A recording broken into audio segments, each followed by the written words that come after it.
Hi guys, welcome back to my channel. Welcome to the new video. As you guys have seen from the title, this video is about the MEXT QnA, and today I'm gonna answer the most frequently asked queries that I get from on my Instagram and on my YouTube comments, and I'm gonna answer them as much as I can. So yeah, let's get into it. So MEXT scholarship for the year 2024 has opened, and if you have not checked the website and you still don't know what the MEXT scholarship is, then you should check out my previous video. I have explained in detail what is it about and what's the procedure for it, and in this video it's only about the queries that you guys have asked frequently, and I'm gonna answer those. So I get this question from undergraduate students a lot, that their result of 12th standard hasn't been out yet, because most probably it will be out in like late May or early June. So can they apply in the MEXT? So the answer is like, yes, you can apply. If you don't have your 12th result, you can still apply with your 11th and like 10th results. And if you have the eligibility, if you cross the eligibility criteria, then yeah, you can apply for the preliminary round. You can send the application and you can submit your 12th result after you get it. So yeah, you can still apply if you still haven't got the 12th. The next question is like, people ask me that they don't know Japanese, can they still apply? So the answer is yes, you can apply. I know for the written exam for both undergraduate as well as postgraduate student, they will test the Japanese skill. They will have a Japanese exam, but it's not necessary that you score very well. Like, the score for the Japanese exam does not affect a lot in your selection in MEXT. They will just test your ability, like your proficiency in Japanese, so that they can place you accordingly when you are like for the Japanese language preparatory course. So it's mostly for that. So if you don't know Japanese, or you don't know, like if you have very basic knowledge of Japanese, you can still apply. You can still sit in the exam. It's not much to worry about. I think you should more focus on your core subjects for undergraduates, yeah, and for postgraduates it's like English and Japanese. So not knowing Japanese, it's not much of a big deal. And yeah, one more question that I get about studying Japanese is that where do we study Japanese if you want to? So there are many websites like available online, many apps available online. You don't need to pay. Like, there are many free courses that you can enroll in and study, like prepare basic Japanese if you want to. So yeah, you can search in Google like free Japanese classes or website for basic Japanese. At least like if you want to learn basic hiragana and katakana, you can start from there, or you can like start from the apps like Duolingo, and you can search. There are many resources available online, so you can start your journey of learning Japanese from there. And once you are selected as a MEXT scholar, you'll come to Japan, and most probably, like if you are undergraduate student, then yeah, they will provide you 1 year of Japanese language training, and if you are postgraduate student, then they'll provide you like 6 months of Japanese language training. So one more question that I get very frequently from the undergrad students are that, can they enroll in other university while they are waiting for the MEXT result? So the answer is like, yes, you can do that while you are waiting for the MEXT procedure, because it will take along like final MEXT result. So it will take along about a year to get to know the final results. So I understand like the waiting process is like too long. So if you want to enroll in any other university in your home country, you can do that. So the next question that I get, which is almost similar to the previous question that I answered, people ask me that can they still apply if they are already enrolled in the undergrad, like if they are already a first year undergrad student enrolled in the other university, so are they eligible to apply for the MEXT undergraduate scholarship? So answer is yes, you can apply. You can still apply to the undergrad MEXT scholarship as long as you are eligible, like you pass the eligibility criteria. So you can also submit your first year mark sheet and transcript, as well as your high school mark sheet and transcript, and you can apply as a MEXT undergraduate scholar student. Question is about examination process for undergraduate scholarship. Is like if they are from social studies or humanities or subject like have biology or economics, do they still have to give like mathematics as their subject? So it's you have to give mathematics as an exam, like major subject in your examination. It's mentioned on the website. All the subject that you need to give according to your major is mentioned on the website. It's mentioned on the PDF, so you should check that out. And all the majors that are available through MEXT Embassy Scholarship in India are also listed out in the website, so check that out.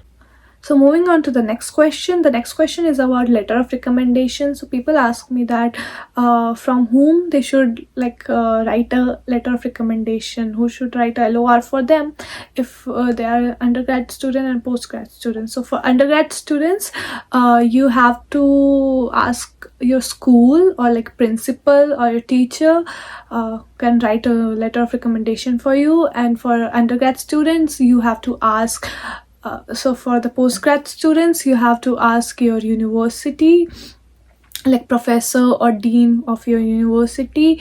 And if you are working, like if you have working experience and you are applying for masters or PhD, you can also ask like a previous employer for your LOR. And also about the format of LOR, there is a format given on the website of the MEXT, so you can use that. And if you have if you use any different template or different format, it's okay. It's written in the note in the format of LOR. You should check that out on the website. So you can use any other format as well. It won't have much difference. But if you don't have any other specific format from your university or your school, then you can use the format that is given on the MEXT website. So the next question that I get about is a health certificate. Is there any specific place or hospital or criteria that you need to follow for the health certificate? The hospital doesn't matter. You can get your health certificate signature attested from any clinic as well, like any doctor. You need to you go to a doctor and show them the form. They will suggest you some test and they will fill out the form for you, and then they have to sign as well, like a stamp and seal of a hospital or doctor, and their signature as well as their registration number as well. So you go there and tell them you require this and this, and I think it's easy to get it done. So moving on to the next question that I get, what are the documents that are required? So I've already made 2 previous videos about it. I've already explained the MEXT procedure and documents things, so you can check those videos out. And in that video also I've already told the list of documents are already mentioned on the MEXT website. There is an application guideline PDF that you will find on the website, the embassy's website, so you can go check that out and you can prepare your document accordingly. It's better to prepare your document in advance. The next question that I get is where to submit the documents. So for the preliminary round, it's different for both the postgraduate student as well as undergraduate students. So for the postgraduate students, you have to mail it, and the email address is given on the website, so check that out. And for the for the undergraduate student, you have to post it by mail with all the application form and the health certificate and the list of the documents that are mentioned on the website. For preliminary round, you have to mail it to the consulate, and the address of the consulate is also given on the MEXT website, so yeah, check that out. So moving on to the next question, do you get accommodation in Japan once you arrive here? So does MEXT provide that? So it's for the undergraduate students, the MEXT will provide your dorm. Depending on your language school, it will be either in Tokyo or in Osaka. So yeah, MEXT will provide your dorm. Does MEXT pay for it? So answer MEXT will pay for MEXT will give you a stipend and you have to pay from your stipend. for your accommodation. And for the research student, for the postgraduate students, it's like it depends on your university. So you have to contact your university regarding your accommodation and what's the dorm process you have to apply, how to apply and where to apply. So it's better to contact your university once you are selected.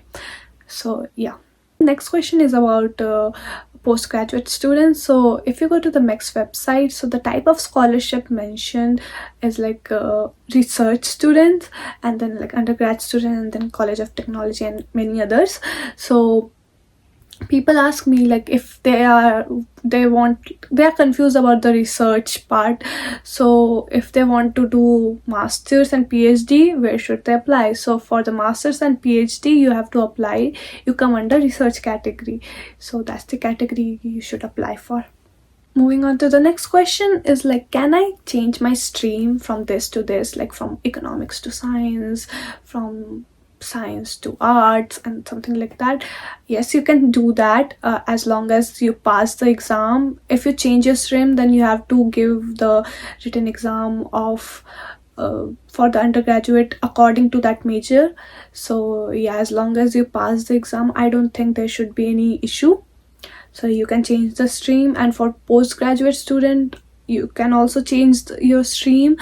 It's like it depend on your research proposal.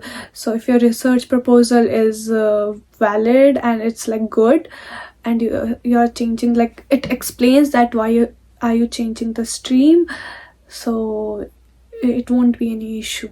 The next question is that is IELTS, TOEFL or JLPT necessary for the application? If they don't have it, are they eligible for the MEXT or not?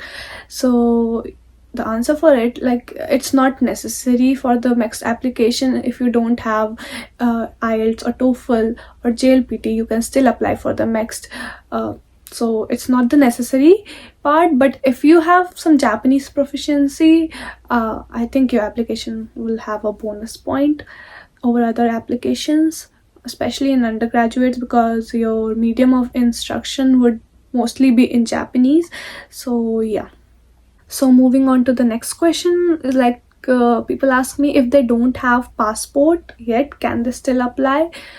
So yeah, you can apply for the preliminary round if you still don't have passport. And if you get selected, I think it's better to apply for a passport like early. So this is it for today's video, and I hope I answered the most frequently asked questions. And if you still have some queries, you can DM me on Instagram, and you can comment it on my YouTube video as well, and I'll try to respond as soon as I possible. I know it's quite difficult for me to respond everyone individually, so I decided to make a Q&A video about it, and I hope all your queries were cleared. And but yeah, if you still have any queries and question, you can comment down on my video. So one more additional information that I want to give in this video is that there's an initiative started by few of my friends. They are also MEXT Scholar student of 2022 batch. So they have started a MEXT mentoring program. So I think it will be very beneficial for you if you are looking for a individual mentoring and tutoring. So they'll guide you about LOR, SOP, and how to prepare for examination. I've already posted the details on my Instagram, but I'll link everything down on my YouTube description box as well. I think it's worth to check that out, and yeah, it can be very beneficial for you. So I'll mention the handles of Instagram and like website link and everything on the description box, so check that out as well. And yeah, this is it for today's video. Let me know how you liked it, and let me know what other videos do you want to see. So thank you for tuning in, and see you in the next vlog. Bye bye.